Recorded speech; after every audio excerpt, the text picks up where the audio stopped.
न भला चाहता हूँ न बुरा चाहता हूँ, भला चाहता हूँ न बुरा चाहता हूँ, भला चाहता हूँ न बुरा चाहता हूँ, भला चाहता हूँ न बुरा चाहता हूँ, भला चाहता हूँ न बुरा चाहता हूँ, जो तुम चाहते हो वही चाहता हूँ, भला चाहता हूँ न बुरा चाहता हूँ।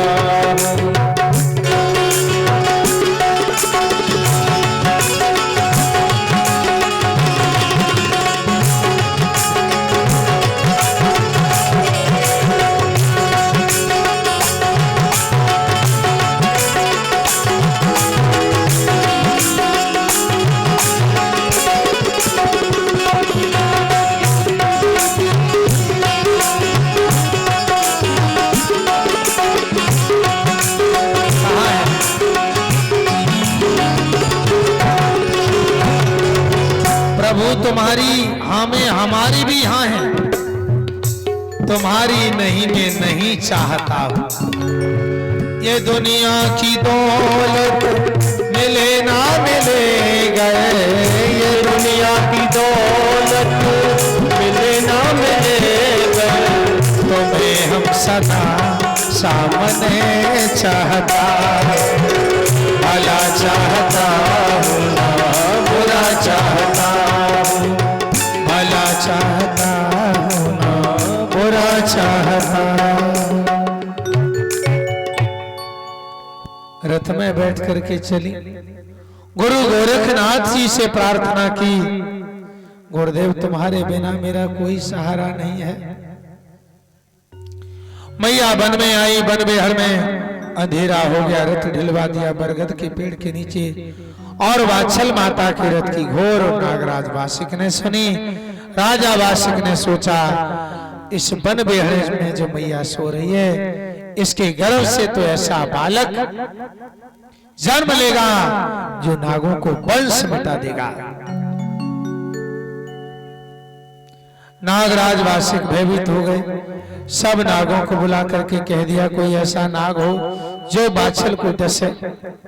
देखो, एक तो मैया को घर से निकाल दिया गया, पति घर पे नहीं, बेचारी बनो बन भटक रही, आज नागराज वासिक ने कचहरी कर दी।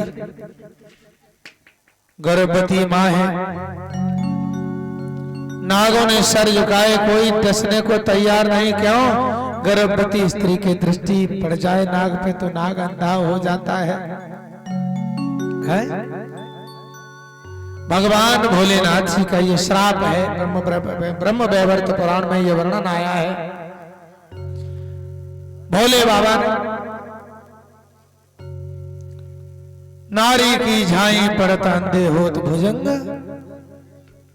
बताओ, और उनकी क्या गति होगी जो नित नारी के संग है।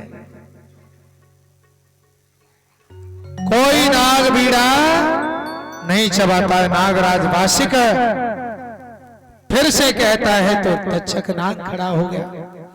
तक्षक बड़ो भुजंग उठो के संग न देर लगाई और आगे बढ़ की बीड़ा ले चबाई। हंस के बोलो बोल, हंस के बोलो बोल, पिताजी चिंता दे विसारी, और दुश्मन को मिले न जन्म, पिताजी जय है पैस हमारी।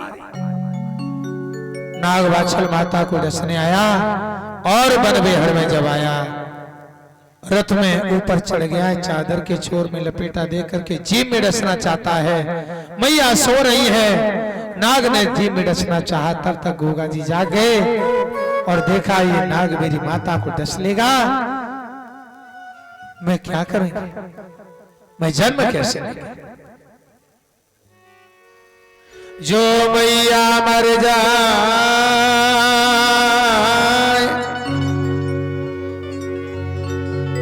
जन्म कैसे ले पाएंगे। अगर मेरी मैया मर गई तो जन्म कैसे लेंगे। तक्षक नाग जिस दांत से बचना चाह रहा उसी दांत का जहर समाप्त कर दिया। नाग रथ से नीचे गिर गया। आगे देखा है, सोचने लगा दरबार में बीड़ा छवाया, संकल्प लिया कि हम उस स्त्री को डस के खत्म करेंगे। क्या करूं? पिताजी को कैसे, दरबार में राजा को मुंह कैसे दिखाएंगे? आगे बढ़कर के नाग ने दोनों बैलों को डस लिया है। बैल मर गए। सुबह हुआ, बादशाह माता जगी, बैलों को मरा हुआ देख ढूंढ रही। कोई नाग मैया बाछल के बैलों को डस लिया। मां बाछल समझ गई हैं। गुरु गोरखनाथ जी को बारंबार कहते हैं, गुरुदेव ऐसा नहीं करना था, क्या करूं? 6 महीने के 4वीं गोगा जी माता बाछल के उदर में जागे और कहा, मैया क्यों परेशान हो, हम तुम्हारे बैलों को सही कर देंगे। मां ने कहा, एक तो मैं हूं और एक मेरे साथ रथवान, लेकिन आवाज कहां से आ रही? मां ने सोचा बरगद के पेड़ पर कोई भूत रहता है, वो बोल रहा है। बाछल माता रो रही, हे बरगद के भूत, तुझे ऐसा नहीं करना था। गोगा जी ने कहा, मैया मैं तुम्हारा पुत्र बोल रहा हूं, तुम्हारे गर्भ से। मां ने कहा, बेटा बैल सही कर दोगे तो करो। गोगा जी ने तुरंत वचन ले लिया, मैया पहले गुरु गोरखनाथ जी के नाम भंडारा करो, 12.25 मन का भंडारा प्रसाद बनवाओ, डमरू